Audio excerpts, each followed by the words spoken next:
Oh yes, of course. I've been live for 20 seconds and I'm only just getting started. So welcome everyone. 6 minutes late. That's my worst so far. Episode 46. Just trying to get configured here. I've gone live on Instagram as well. If you prefer to watch over there. I noticed that the connection, it says that it's excellent, but it does skip a beat every now and then. I do notice that. Yeah, what else do I need to do before we get started? It seems to be alright. Customization, yep, you can ask a question as well. That sounds good. Alright, episode 46. Hope everyone can hear me okay. Hey Jerry, how are you? I did get your email. Thank you for tuning in, and you were right about episode 45, the question. So let's get into that. So the GolfRules question of the week, episode 45. Fraser has interference with the branches of a tree that are outside of a ground under repair area. This ground under repair area is defined by a white line. However, the tree is rooted in the ground under repair area, so the branches overhang outside the GUR and Fraser's swing is hitting them, but none of the branches that interfere with his swing are inside the GUR area, but the tree is rooted inside the GUR area. Is Fraser entitled to free relief? Wow, I've just confused myself with my own question. Why did I write but in there twice? Anyway, the point that I was trying to make,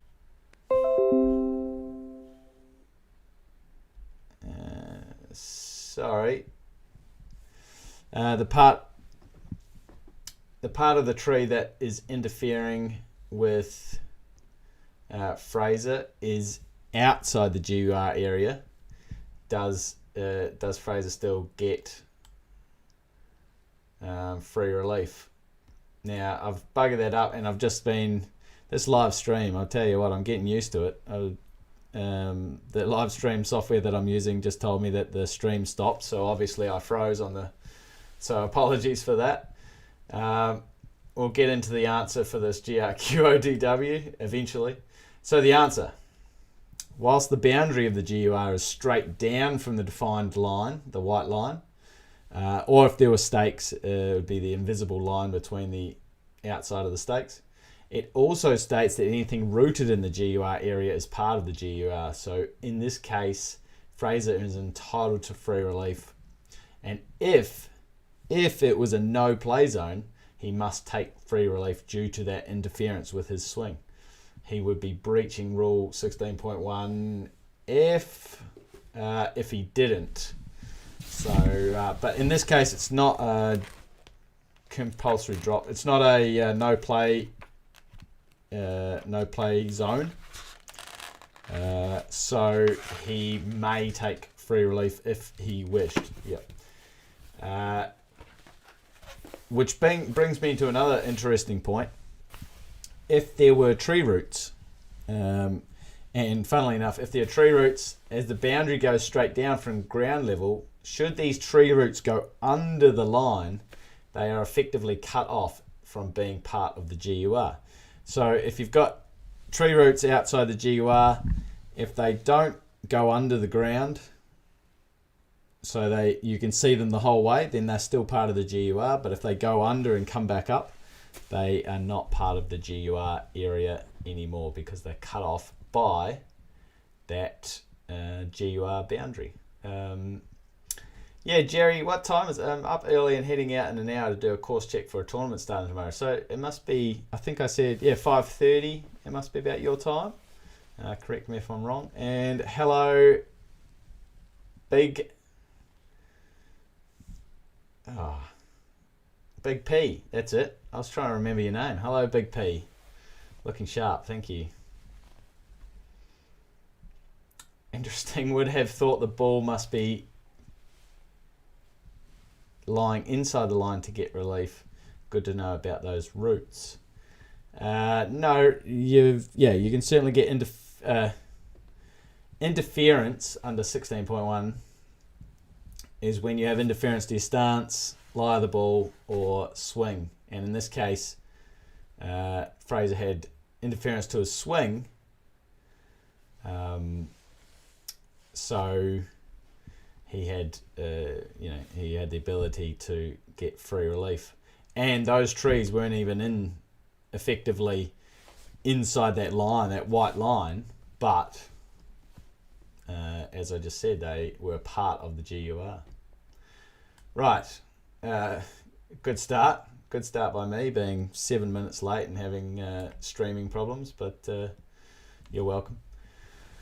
Okay, so I've had a couple of interesting questions come up lately, including one from Steve Whiting. Not sure if Steve's on the line, but it was one of those premonition situations again, and I'll just talk about it, and then you'll understand why it was a premonition situation. Great call, Jerry. The rules are always up early. So Steve asked about a player who played onto an adjacent fairway, then played a wrong ball, and had to return to the area to find his own ball within the 3-minute search time already elapsed. So this player believed that someone from another group had taken his ball. So effectively, the 3-minute search time has already elapsed, so it's going to be a lost ball as well. So he's had the wrong ball, and then he's got a lost ball. But he believed that someone from another group had taken his ball, so this was proved to be correct.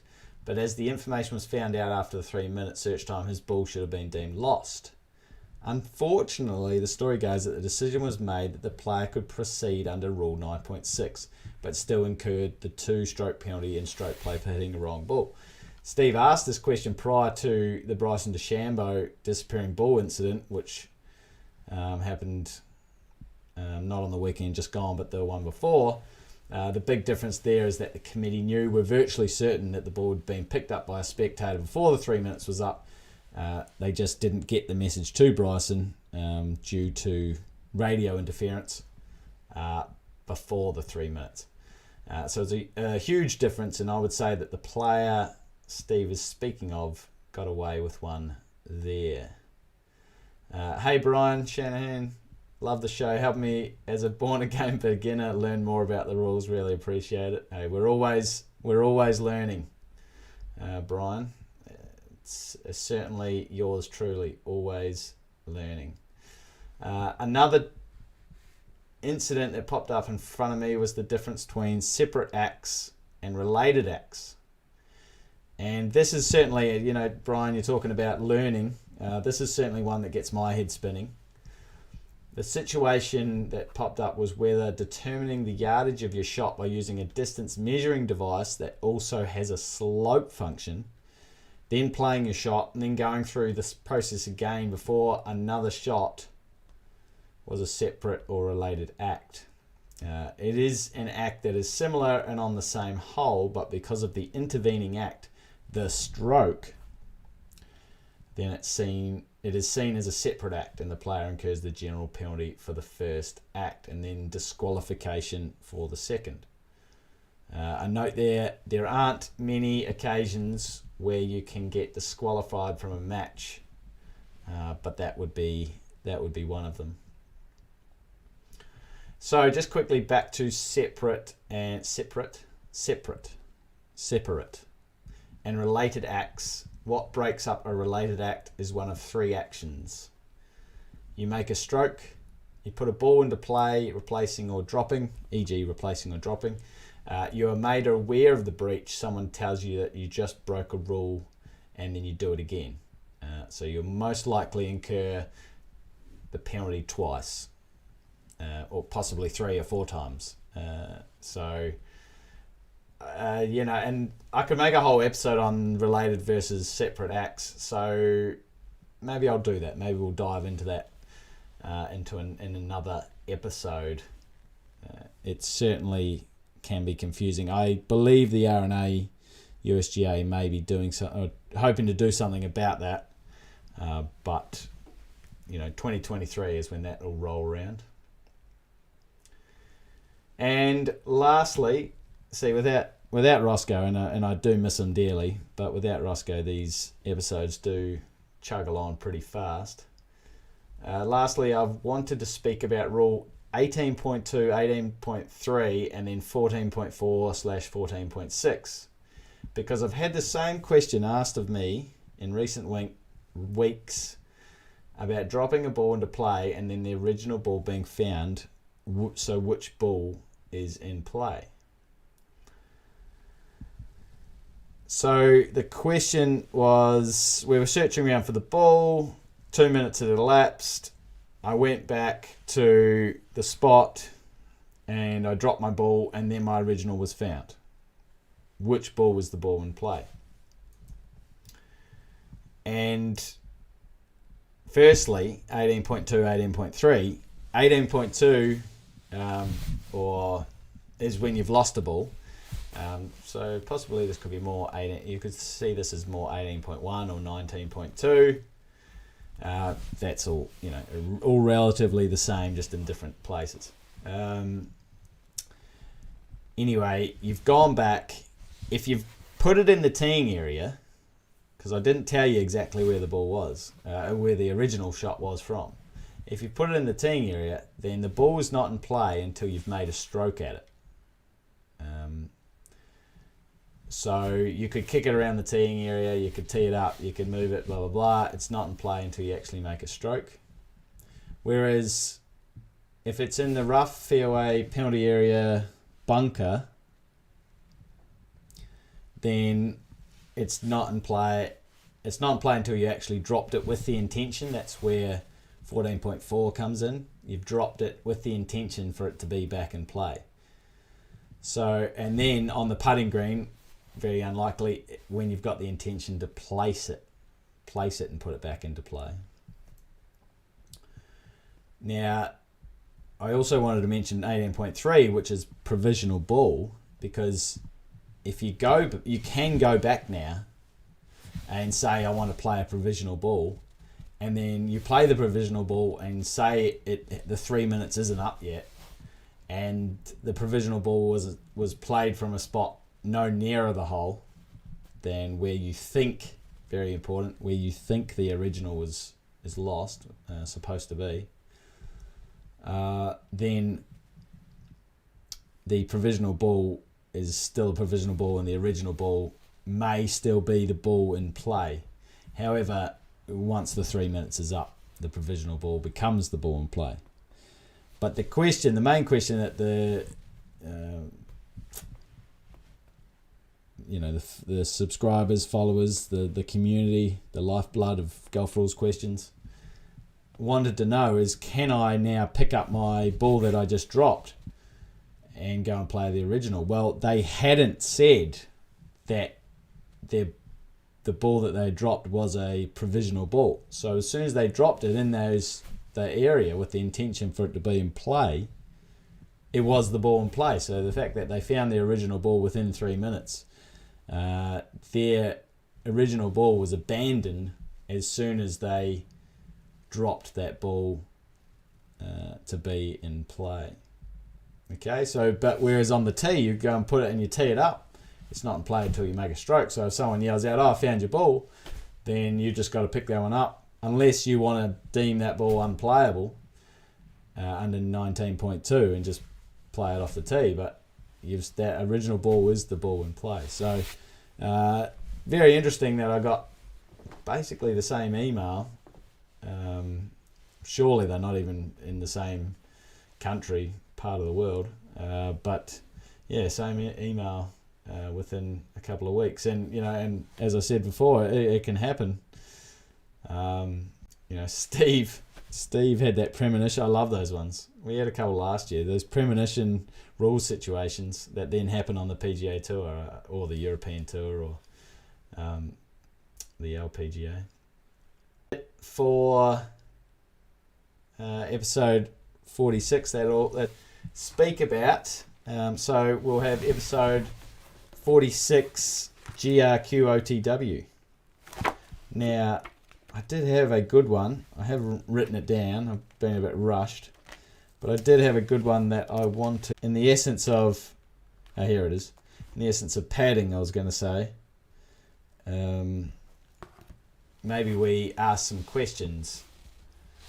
Just got Jerry drive here yesterday. We were discussing inappropriate rules where you do get to lift a drop ball and play under the correct rule. It can be difficult to determine. Yes, very difficult. Jerry, very good. Ryder Cup coming up. Different formats being played. Will be great to watch. Who's your tip to break the fewest rules? Good question, Brian. My good friend Big P actually wanted me to do a Ryder Cup rules breaches over the years podcast, and I was looking and there wasn't too many. This podcast is short, so probably would fill 10-15 minutes, but there really wasn't. There was a lot of stoushes and gamesmanship, as they call it, which I absolutely love. But there wasn't too many actual. And President's Cup, even the President's Cups had a couple. The ball rule, the ball that looked like it was going in the water and they picked it up while it was moving. Practicing in a bunker after finishing the hole and then losing the next hole because of that. Emails came from members at Wombat Golf Club, all sorts of. Yes, that's Wombat Golf Club is my golf club, which I absolutely love. But yeah, there are a lot of shit. Stuart, does every match at the Ryder Cup have an assigned referee or are they roving? So, great question. And the reason I laugh is that it seems to be in the world of golf, and I guess it's true because of all the TV cameras, and we don't want to get, you want to be there on the spot and assist in the drama of the moment and make sure it's all right and correct. But it seems that the less players that play, the less professionals that play, the more referees there are at those top matches, those top competitions. So what will happen is the Ryder Cup, they'll have an assigned referee for every. They'll have an assigned referee for every match, and then they possibly will have one or two observers. So they have a assigned referee, and they'll have one or two observers, going either side of the hole. The toughest thing, and I found this out when I was helping out at the President's Cup, is that the galleries are so big that, I hadn't experienced that before, that you really do need to get to the ball if it goes off course and make sure that, you can help assist with moving the spectators, and if the players need any relief options and whatever. If you are an assigned, you're working like a football referee. We mentioned that last week. You're there to make